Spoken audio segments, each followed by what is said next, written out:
السلام علیکم ورحمۃ اللہ وبرکاتہ۔ ناظرین و سامعین، آج کی ویڈیو بہت ہی زیادہ اہم ہونے والی ہے۔ ہم آپ کے سامنے 3 بہت بڑی خبریں شیئر کرنے والے ہیں۔ پہلی خبر ہوگی جمعیت علماء ہند حضرت مولانا محمود مدنی صاحب اور حضرت مولانا ارشد مدنی صاحب کی جانب سے۔ سب سے پہلے اس خبر کو آپ سماعت فرمائے۔ خبر کی تفصیل میں جانے سے پہلے آپ سے درخواست ہے کہ ویڈیو کے نیچے سبسکرائب والے آپشن پر کلک کر کے اس چینل کو سبسکرائب ضرور کر لیجئے گا۔ کسی کے ملزم ہونے کی وجہ سے گھر منہدم نہیں کیا جا سکتا۔ جمعیت علماء ہند کی عرضی پر سپریم کورٹ میں سماعت۔ عدالت بلڈوزر کارروائیوں پر ملک بھر کے لیے رہنما ہدایت بنائے گی۔ مولانا محمود مدنی نے کہا کہ بلڈوزر سے انصاف نہیں بلکہ انصاف کا قتل ہوتا ہے۔ جمعیت علماء ہند کی عرضی نمبر 295/2022 پر سماعت کرتے ہوئے آج سپریم کورٹ نے صاف کر دیا ہے کہ جھٹ پٹ انصاف کے لیے بلڈوزر سسٹم نہیں چلے گا۔ سپریم کورٹ نے اپنی ابتدائی تبصرے میں یہ بھی کہا کہ ملزم تو دور کی بات، کسی مجرم کے گھر پر بلڈوزر چلانے کا کسی کو اختیار نہیں ہے۔ سپریم کورٹ نے کہا کہ وہ غیر قانونی تعمیرات کا تحفظ نہیں کرے گی، مگر کچھ رہنما اصول وضع کرنا ضروری ہے۔ جسٹس BR گوائی اور KV وشوناتھن پر مشتمل بینچ نے مختلف ریاستوں میں بلڈوزر کارروائیوں کے خلاف دائر در عرضیوں کی سماعت کے دوران فریقین کو 13 ستمبر تک مسودہ تجاویز پیش کرنے کی ہدایت دی ہے تاکہ انہیں عدالت کے سامنے پیش کیا جا سکے۔ یہ تجاویز سینئر وکیل ناچیکتا جوشی کے پاس جمع کی جائیں گی، جنہیں انہیں مرتب کر کے عدالت کے سامنے پیش کرنے کا کہا گیا ہے۔ بینچ نے اس معاملے کی سماعت کے لیے اگلی تاریخ 17 ستمبر مقرر کی ہے۔ جمعیت علماء ہند کے صدر مولانا محمود مدنی اور جمعیت کی طرف سے عرضی گزار مولانا نیاز احمد فاروقی سیکریٹری، جمعیت علماء ہند کی طرف سے سینئر ایڈوکیٹ دشینت داوے اور MR شمشاد عدالت میں پیش ہوئے۔ اس معاملے میں ایڈوکیٹ آن ریکارڈ فرق رشید ہیں۔ یہ مقدمہ جمعیت علماء ہند نے جہانگیر پوری دہلی میں بلڈوزر کارروائی کے خلاف داخل کیا تھا، جس میں جمعیت کو اس وقت بڑی کامیابی ملی تھی اور بلڈوزر پر روک لگا دی گئی تھی، لیکن ملک میں لگاتار جاری بلڈوزر ایکشن پر جمعیت نے لیڈ لیتے ہوئے 3 صوبوں کے خلاف خصوصی عرضی داخل کی ہے۔ سینئر وکیل دشینت داوے نے مختلف بالخصوص UP، راجستھان، مدھیہ پردیش اور دہلی میں ہوئے حال کے واقعات بطور مثال پیش کیے۔ اس میں ایک باپ بیٹے کا بھی پیش کیا گیا۔ اس پر جسٹس وشوناتھن نے کہا کہ ایک باپ کا بیٹا نافرمان ہو سکتا ہے، لیکن اس کے باپ کے گھر کو اس بنیاد پر منہدم کیا جائے تو یہ صحیح طریقہ نہیں ہے۔ Solicitor general of India Tushar Mehta نے اس درمیان مضحکہ خیز دلیل پیش کی کہ غیر قانونی تعمیرات سے متعلق بلدیاتی قوانین کے تحت مکانات منہدم کیے گئے۔ جمعیت کے وکیل سینئر وکیل دشینت داوے نے ریاستی حکومت کی جانب سے لوگوں کے گھروں کو منہدم کرنے کے بڑھتے ہوئے رجحان پر تشویش کا اظہار کیا اور زور دے کر کہا کہ گھر کا حق آئین کے آرٹیکل 21 کے تحت زندگی کے حق کا ایک پہلو ہے۔ انہوں نے یہ بھی مطالبہ کیا کہ عدالت کو منہدم کیے گئے گھروں کی دوبارہ تعمیر کا حکم دینا چاہیے۔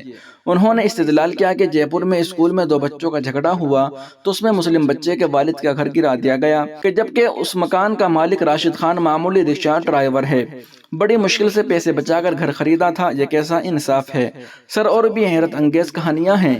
UP کے قنوج میں غریب نائی کی دکان گرا دی گئی، صرف اس وجہ سے ایک ویڈیو آئے کہ وہ سر پر مالش کرتے ہوئے ہاتھ میں تھوک لگا رہا ہے۔ کہاں سے اسے آپ انصاف کہیں گے اور کون سے میونسپل لا میں اسے قانون کے مطابق کہا جائے گا؟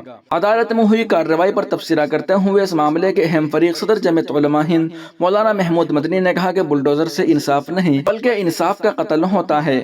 انہوں نے کہا جس طرح سے بلڈوزر کی کارروائی کی جاتی ہے اس سے ایک پوری کمیونٹی کو سزا دی جاتی ہے۔ کسی ملزم کا گھر گرنے سے صرف اس کو نہیں بلکہ پورے خاندان کو نقصان اٹھانا پڑتا ہے۔ مولانا محمود مدنی نے کہا کہ آپ خواتین کے تحفظ کی بات کرتے ہیں، آپ نے کچھ سالوں میں 1.5 لاکھ مکانات گرا دیے ہیں۔ ان کا سب سے زیادہ نقصان ان خواتین، بچے اور بوڑھوں کو ہوتا ہے جنہوں نے کچھ نہیں کیا، ان کو در در بھٹکنا پڑتا ہے۔ یہ انصاف کا کون سا طریقہ آپ نے وضع کیا ہے؟ ہمیں امید ہے کہ عدالت اس پر سخت قدم اٹھائے گی۔ مولانا محمود مدنی نے کہا کہ اس سے نہ صرف مسلمان بلکہ ہر انصاف پسند طبقہ پریشان ہے۔ مولانا محمود مدنی نے کہا کہ انصاف کے حصول کے لیے جمعیت علماء ہند ہر ممکن جدوجہد کرے گی اور بالکل خاموش نہیں بیٹھے گی۔ وہیں جمعیت علماء ہند کے صدر امیر الہند حضرت مولانا ارشد مدنی صاحب نے کہا کہ گائیڈ لائن مرتب کرنے کا اشارہ خوش آئند۔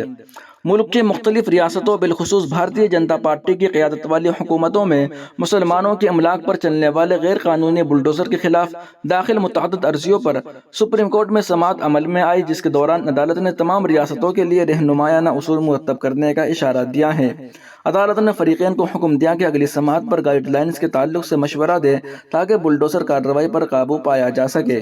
اس تبصرے کا خیر مقدم کرتے ہوئے مولانا ارشد مدنی نے کہا کہ کئی ریاستوں میں جاری بلڈوزر کارروائی پر سپریم کورٹ نے سماعت کرتے ہوئے کہا کہ اگر کوئی ملزم ہے تو اس کے گھر کو کیسے گرایا جا سکتا ہے، اگر وہ مجرم بھی ہو تو اس کے جائیداد کو منہدم نہیں کیا جا سکتا۔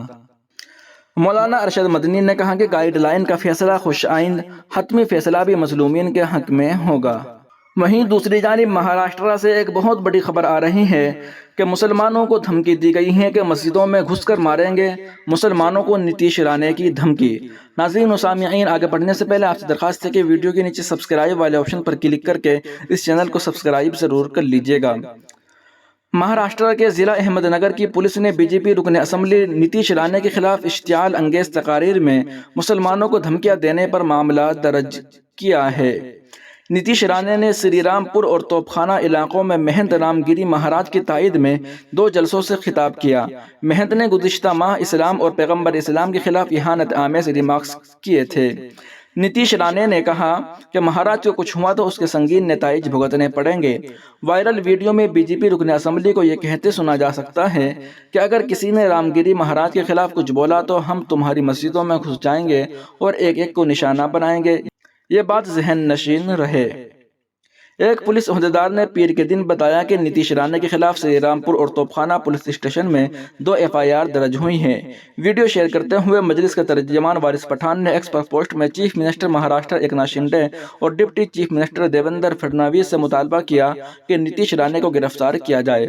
انہوں نے کہا کہ نتیش رانے اپنے ساری تقریر میں مسلمانوں کے خلاف زہر اگل رہا ہے۔ یہ بھڑکاؤ بھاشن، اشتعال انگیز تقریر اور نفرت پھیلانے والی تقریر ہے۔ بی جے پی مہاراشٹر میں اسمبلی الیکشن سے قبل فرقہ وارانہ تشدد کی کوشش میں ہے۔ رام گیری مہاراج کے خلاف مہاراشٹر میں کئی مقامات پر کیس درج ہو چکے ہیں۔ مسلم قائدین اسی گرفتاری کا مطالبہ کر رہے ہیں۔ وہیں دوسری جانب آسام سے بھی روز روز نئی خبریں آ رہی ہیں۔ آج پھر ایک خبر سے ہم آپ کو آگاہ کرنے جا رہے ہیں۔ میاں مسلمانوں کو نشانہ بنانے کے خلاف احتجاجی نغمہ، گلوکار الطاف حسین گرفتار۔ آسام پولیس نے ایک بنگالی نژاد گلوکار کو گرفتار کر لیا جس نے مبینہ طور پر گزشتہ ماہ جاری کیے گئے ایک گانے کے ذریعے ریاست کی نسلی برادریوں کے خلاف نفرت بھڑکانے کی کوشش کی تھی۔ اس نغمے میں سوال کیا گیا ہے کہ کیا آسام تمہارے باپ کا ہے جو تم پیچھا کر کے انہیں نکال باہر کرنا چاہتے ہو؟ 31 سالہ گلوکار الطاف حسین نے آسامی زبان میں اپنے نغمے میں اس بات کی نشاندہی کی کہ تمام برادریوں سے تعلق رکھنے والے افراد جرائم کا ارتکاب کرتے ہیں لیکن صرف میاں مسلمانوں کو نشانہ بنایا جاتا ہے۔ واضح رہے کہ آسام میں بنگالی نژاد مسلمانوں کو میاں مسلمان کہا جاتا ہے اور ان پر اکثر غیر قانونی تارکین وطن ہونے کا جھوٹا الزام لگایا جاتا ہے۔ الطاف حسین نے اپنے گانے کے ذریعے اس بات کو اجاگر کرنے کی کوشش کی کہ مقامی گروہ بنگالی نژاد مسلمانوں کو نشانہ بنا رہے ہیں تاکہ بالائی آسام سے انہیں نکال باہر کیا جا سکے۔ ان کے گانے کے بول بنگلہ دیش کے احتجاجی نغمہ دیشتا تمہار باپیرنا کی سے ملتے جلتے ہیں، جس کا مطلب کیا یہ ملک تمہارے باپ کا ہے ہوتا ہے۔ حسین کے خلاف مغربی آسام کے ضلع دھوبری میں شکایت درج کرائی گئی تھی۔ اخبار دی دکن ہیرالڈ کی اطلاع کے مطابق ہفتے کے روز بھارتیہ نیائے سنہتا کے دفعات کے تحت نفرت بھڑکانے کا کیس درج کیا گیا جس کے بعد گلوکار کو گرفتار کر لیا گیا۔ ویب سائٹ دی اسکرول کی اطلاع کے مطابق شکایت گزار نے حسین پر بیہو نغمہ کو بگاڑنے اور آسام کی مقامی برادریوں کے خلاف دشمنی پیدا کرنے کا الزام عائد کیا۔ چیف منسٹر ہیمنت بسوا سرما نے سوشل میڈیا پر اپنے ایک پوسٹ میں کہا کہ آسام کے لوگ بیہو گانے کو بگاڑنے کی کوشش کو برداشت نہیں کریں گے۔ انہوں نے کہا کہ پولیس نے آج ایسے ہی ایک گلوکار کو گرفتار کر لیا ہے۔